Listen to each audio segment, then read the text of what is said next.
is joining us today.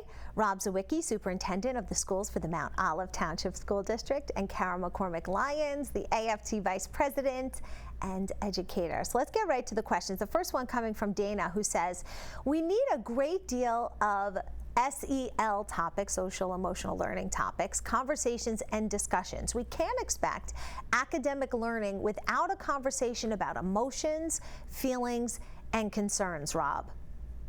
I couldn't agree more. And when we talk about social emotional learning, it's really about self-awareness and helping students to develop that. And part of that is in their relationships with others. It's also self-regulation. But when you look at the equation of academic success, the denominator is behavior and anxiety. And so kids who, were in the closure or had partial, ability to attend school because of the pandemic, all of their regular interactions got transferred to social media.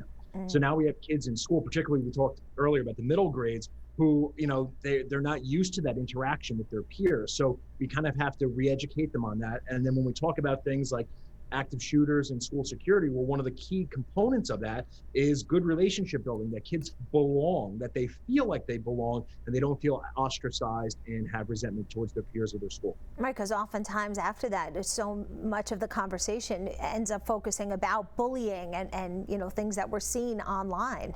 All right, Sharon says, parent involvement makes a huge difference in the classroom. As a teacher, I love being able to have discussions with parents of my students and my son's teachers. I want them to call me anytime, Kara. Parents are the best partners, right? And that relationship really helps kids move forward. My daughters know that when I'm in contact with their teacher, that we're both looking out for her, right? For either daughter. And it couldn't be more important. I'm concerned for when we have students, right, where that relationship is not possible, and how we make sure that we continue to reach out and support those students as well, and make sure that we can communicate and reach out to those parents as well. Faith says summer is a great time for accelerated institutions to bridge academic gaps and bring students to grade level status, Rob. Absolutely. And so, that's why when we talk about intervention, we also have to talk about enrichment at the same time. And so, one of the things that we can't just keep hammering kids with are deficits. What do you need to make up? We have to have the conversation of, what do you love to learn about?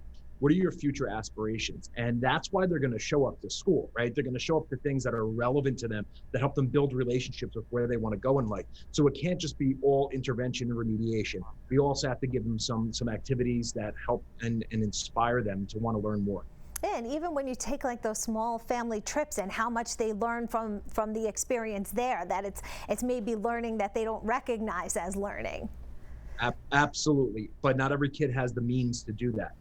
So there's an equity issue there that, some kids are going to get to travel cross country, and other kids are, locked at home while, parents are working multiple shifts. So we need to, acknowledge that. And that's why it's important that schools provide some of those acceleration activities as well over the summer. Absolutely. All right, Tony says, I fully support programs that expose our children to Broadway theater, the arts, civic responsibilities, and reading. Start at an early age, and then it stays with you for a lifetime. There's nothing better than a robust academic program, right? That includes class trips, having guest speakers, doing great projects, as well as working on the basics. And I think that creates a welcoming classroom environment and a welcoming school, like Rob said, that kids want to come to every day. And I think those are really important pieces of that puzzle.